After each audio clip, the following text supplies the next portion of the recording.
تو کچھ دل کی بیماریاں فیملیز میں چلتی ہیں.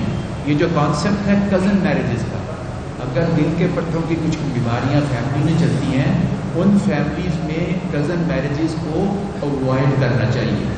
ادروائز بھی جو جینیٹک ری شفلنگ کے لیے اور بیماریوں کی کو کم کرنے کے لیے اگر آپ فیملی سے یا کزن سے بات کریں گے تو وہ پہلا ایک سٹیپ ہے بہتری کی طرف. دوسرا ایک چیز ہے اسکول ہیلتھ ایجوکیشن، جس کے اوپر ہم زور ہی نہیں دیتے. یہ جو خون کی نالیوں کا بند ہونے کا عمل ہے، یہ 8, 10, 11 سال کے بچے میں شروع ہو جاتا ہے، اور جس وقت ہمیں پتہ لگتا ہے اس وقت اس کو 20 یا 25 سال آلریڈی ہو چکے ہوتے ہیں. سو پریونشن تو اس عمر میں ہونا چاہیے. تو اگر اس عمر میں پریونشن ہونی ہے تو ہم جو گھر میں جو چیز کھا رہے ہیں وہ اگر ہمارے لیے مضر صحت تو ہے ہی ہے، ہمارے بچوں کے لیے بھی مضر صحت ہے. سو گھر میں کوکنگ کا کانسیپٹ وہ رکھیں جو کہ میڈیکل سائنس بتاتی ہے، اپنے آپ کو بھی پروٹیکٹ کرنے کے لیے اور اپنے بچوں کے اندر پروسیس خون کی نالیوں کے، چاہے وہ دماغ کی ہیں اور چاہے وہ دل کی ہیں، ان کو صاف رکھنے کے لیے. سو پہلے تو اویئرنیس ہے اسپیشلی اپنی بچیوں کی بھی، کہ جنہوں نے ماں بننا ہے، جنہوں نے گھر چلانا ہے، کہ ہیلتھ کے بیسک پرنسپل کیا ہیں اور کیا چیزیں ضروری ہیں جن کو آپ نے عمل درآمد کرنا ہے. دوسری بات آ جاتی ہے ویکسینیشن کی، کہ بیماریوں سے پروٹیکشن کے لیے اسپیشلی بچیوں کے لیے، کیونکہ روبیلا کے جرمن میزلز ہے، اگر اس سے آپ بچیوں کو پروٹیکٹ کر دیں گے تو پریگنینسی میں اگر وہ بیماری ہوگی تو انفارچونیٹلی بچے کے دل، دماغ اور باقی چیزوں میں خرابی کے چانسز بڑھ جائیں گے. سو آپ نے پریونٹیو میئرز اس سٹیج پہ شروع کرنے ہیں جب بچہ ہے. ان بچوں کو آپ نے ان کی ایجوکیٹ کرنا ہے، ان بچوں میں اس وقت آپ نے ہیلدی ہیبٹس جو ہیں وہ انکلکیٹ کرنے ہیں. یہ چھوٹا سا بچہ جو ہے وہ لیپ ٹاپ پہ ہو جاتا ہے، وہ چھوٹا سا بچہ جو ہے وہ آپ کا موبائل لے کے بیٹھا ہوا ہے، وہ جو باہر جا کے گلی ڈنڈا کھیلنا اور فزیکل ایکٹیویٹی کرنا وہ ختم ہو گئی ہے. اور اس فزیکل ایکٹیویٹی کے نہ ہونے کے نتیجے میں یہ بھی شوگر جو کہ ہم ایز فزیشین دیکھ رہے ہیں، اور جیسے میرے کولیگ کارڈیالوجسٹ جو ہارٹ کی بیماریاں دیکھ رہے ہیں، اس کی جڑ میں وہ لیک آف فزیکل ایکٹیویٹی ہے. اور یہ جو ایکٹیویٹی ہے جو بیٹھ کے آنکھوں پہ دینا، یہ آنکھوں پہ بھی اثر کرتی ہے اور دماغ کے کچھ لوگ کہتے ہیں کہ کینسرز کا باعث بنتی ہے. سو یہ جو ان ہیلدی ہیبٹس ہیں جو کہ ہم اپنے بچوں کو اس سے دور نہیں کر پا رہے، انفارچونیٹ چیزیں اس طرف کو جا رہی ہیں.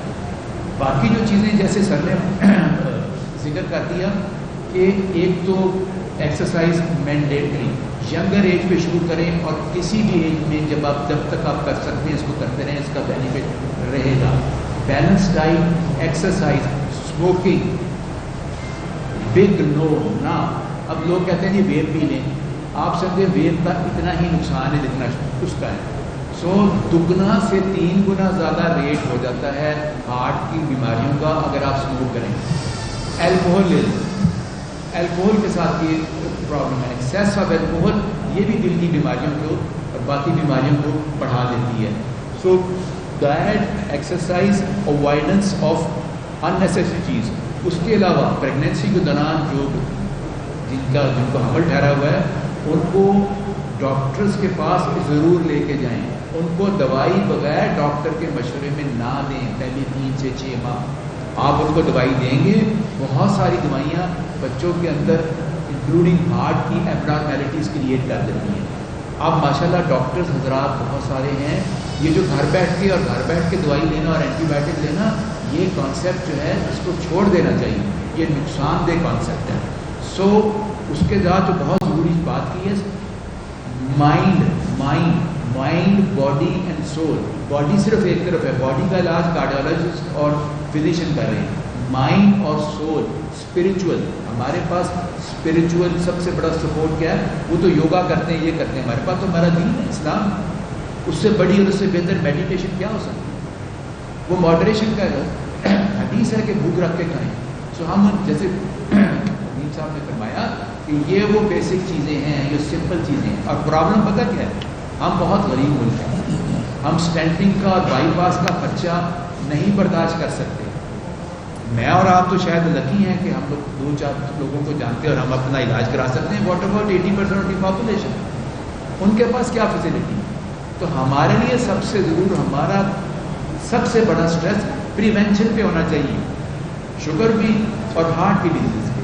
تو ہمارا بچاؤ پریونشن میں ہے، ہمارے پاس پیسے علاج کے نہیں ہیں. اور آپ اسٹینٹ بھی دلوا دیں گے تو آپ کی ہیلتھ وہ والی نہیں ہوگی، آپ امپیئر ہو جائیں گے، آپ اس طرح پرفارم نہیں کر پائیں گے. وہ اسٹیج آ جاتی ہے، وہ نقصان انفارچونیٹ ہو چکا ہوتا ہے، ساری عمر دوائیوں کا خرچہ.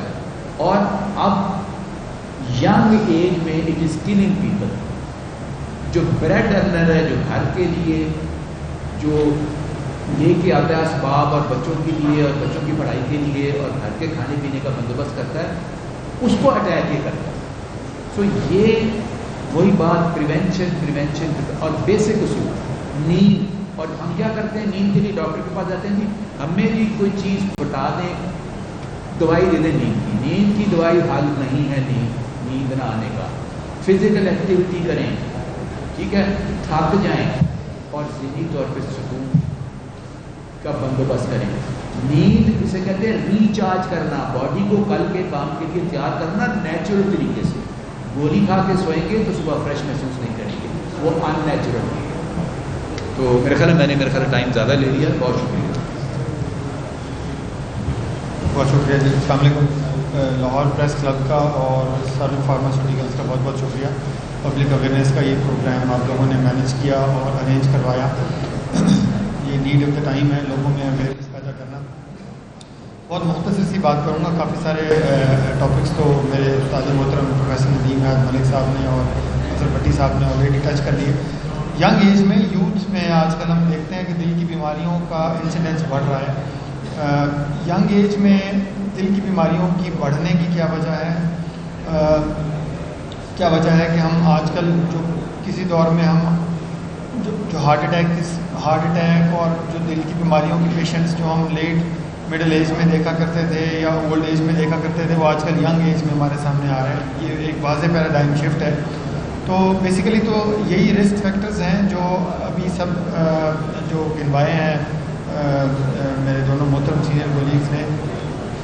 تو ہماری ینگ ایج میں یہ دیکھا گیا کہ smoking, vaping, sitting, sedentary life style اور جو فاسٹ فوڈ ہے، جنک فوڈ ہے، اس کا استعمال بڑھنا، بیوریجز کا اور فزی ڈرنکس کا انجوڈیشل یوز جو ہے وہ بڑھنا، زیادہ تر ٹائم فزیکل ایکٹیویٹی سے دور موبائل فون پہ، لیپ ٹاپ پہ گزارنا.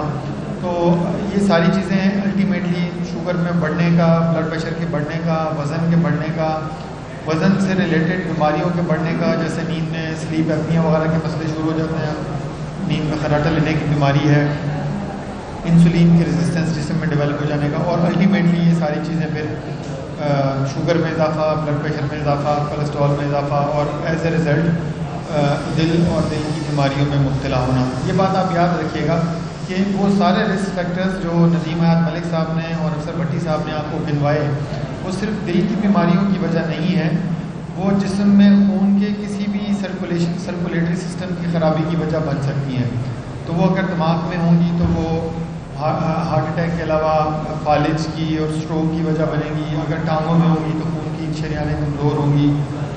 ڈائبیٹک فٹ ہے، ٹانگیں کٹنے کا مسئلہ ہے، یہ سارے پرابلمز یہ بھی انہی رسک فیکٹر سے ریلیٹڈ ہیں. تو بہت ضروری ہے کہ ہم ان رسک فیکٹرز کو، ان سب چیزوں کو ایڈریس کریں، اپنی یوتھ میں یہ اویئرنیس ڈیولپ کریں.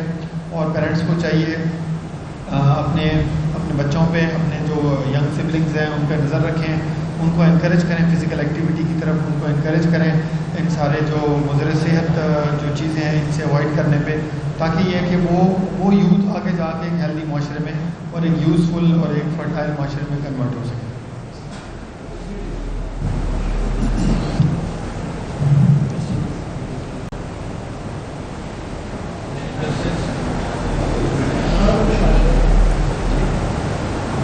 کوشچن ہے تو کروا لیں